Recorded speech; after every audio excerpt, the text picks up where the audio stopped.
পুলিশের ঝামেলা পেরিয়ে আসতে আসতে প্রায় সন্ধে হয়ে গেল, তাই বাসার উদ্দেশ্যে রওনা হলাম। কাল থেকে কাজে লেগে পড়বো। হঠাৎ পুরুষ কণ্ঠে কেউ বলে উঠলো, দাঁড়াও। চেয়ে দেখলাম একজন ভদ্রলোক সোফায় বসে আছেন, সাথে একটি ছেলে। বুঝতে বাকি নেই উনি আমার বাবা। বাবা বলল, তুমি নিশ্চয় রাজ? আমি বললাম জি।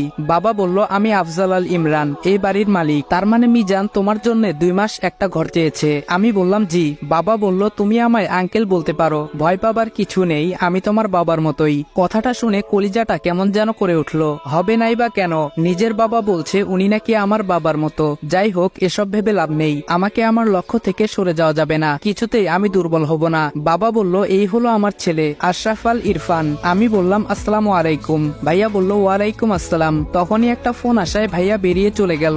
বাবা বলল, তা রাজ, আমি শুনলাম তুমি নাকি তোমার আন্টিকে কিছু শর্তের কথা বলেছো? আমি বললাম, না আঙ্কেল। বাবা বলল, মানে? আমি বললাম, আসলে আঙ্কেল, ওইগুলো আমার শর্ত নয়, অনুরোধ। বাবা বলল, কিন্তু কেন? আমি বললাম, এখন আমি কিছু বলতে পারবো না, যদি আপনাদের কোনো সমস্যা হয় তাহলে বলে দিতে পারেন। বাবা বলল, ওকে, শান্ত হও। মিজান আমার কাছে রিকোয়েস্ট করেছে, তা তো আমি ফেলতে পারি না, তাই তুমি এইখানে নিজের বাড়ির মতো থাকতে পারো। আমি বললাম, ধন্যবাদ। এই বলেই চলে এলাম, কারণ তাদের সামনে দাঁড়িয়ে আমার মিথ্যা বলতে ভালো লাগছে না মোটেও। নিজের ল্যাপটপটা অন করে কিছু মেল দেখতে লাগলাম। এর মধ্যে কে যেন বাইরে থেকে দরজায় নক করছে। শুনে ঘাবড়ে গেলাম, কারণ কার্ডটা আর কিছু সরঞ্জাম এখনো রুমে এলোমেলো হয়ে আছে। তাড়াতাড়ি এইগুলো গুছিয়ে জিজ্ঞেস করলাম, বাহিরে কে? আরু বলল, ভাইয়া আমি। বুঝতে পারলাম আমার কলিজার বোন, কিন্তু এত কাছে থেকেও তাকে আদর করতে পারছি না। জড়িয়ে ধরে কান্না করতে ইচ্ছে হচ্ছে, তাও পারছি না। আরু বলল, ভাইয়া। ওর ডাকে ঘোর কাটলো। আমি দরজা খুলে দেখি আরু কোমরে হাত দিয়ে দাঁড়িয়ে আছে। আরু বলল, কি করেন রুমের ভেতরে? কখন থেকে ডাকছি? আমি বললাম, তুমি নিশ্চয় জানো আগামী 2 মাস এই রুমটা আমার, আর এইখানে কারো প্রবেশ নিষেধ। আরু বলল, জানি বলেই এসেছি। এই রুমে আমার কিছু জিনিসপত্র আছে, ওগুলো নেব।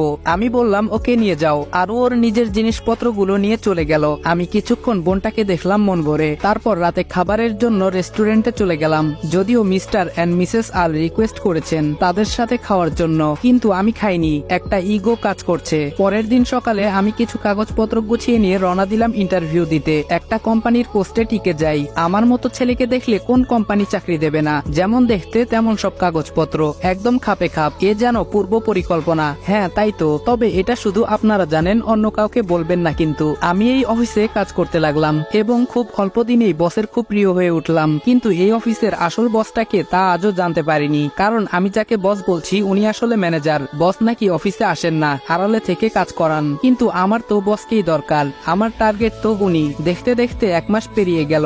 আমি আমার মিশন অনুযায়ী কাজ করতে লাগলাম। মিশনটা অনেক জটিল, যেটার ফুল ডিটেলস গল্পে দিতে গেলে গল্পই এলোপাথারি হয়ে যাবে। এই 1 মাসে আমি অনেক তথ্য ইনফরমেশন বের করেছি, যেগুলো আমার মিশনে কাজে লাগে, কিন্তু কোনোভাবে অফিসের বসের কাছে পৌঁছতে পারিনি। এমনকি জানতে পর্যন্ত পারিনি বসের নামটা কি। যিনি আমার বস অর্থাৎ ম্যানেজার, উনি নিজেও নাকি বসকে চিনে না। কি মুশকিল বলুন তো। আজ অফিস থেকে বাড়ি ফিরে দেখি বাড়ি ভর্তি মেহমান বসে আছে। বাবা মা ভাইয়া ওনাদের সাথে কথা বলছে, আপ্যায়ন করছে। মেহমানদের মধ্যে একজন পুরুষ আর একজন মহিলা, আর আমার বয়সী একটা সুদর্শন ছেলে বসে আছে। দেখে বোঝাই যাচ্ছে বিয়ের সম্বন্ধ নিয়ে কথা চলছে। তারপরই আমার মনে হলো, আরে আমার বোনের বিয়ের কথা হচ্ছে মনে হয়, এজন্যই ওনারা এসেছেন। তাই পাশ কাটিয়ে উপরে চলে যাচ্ছিলাম, পেছন থেকে এক ভদ্রলোক বলে উঠলেন, মিস্টার আল, এই ছেলেটাকে তো চিনলাম না। বাবা আমাকে কাছে ডাকলেন। বাবা বললেন, রাজ, এদিকে আসো। এই হলো রাজ, আমাদের বাড়িতে 2 মাসের জন্য ওর একটা কাজে এসেছে। ভদ্রলোক বলল, ও আচ্ছা।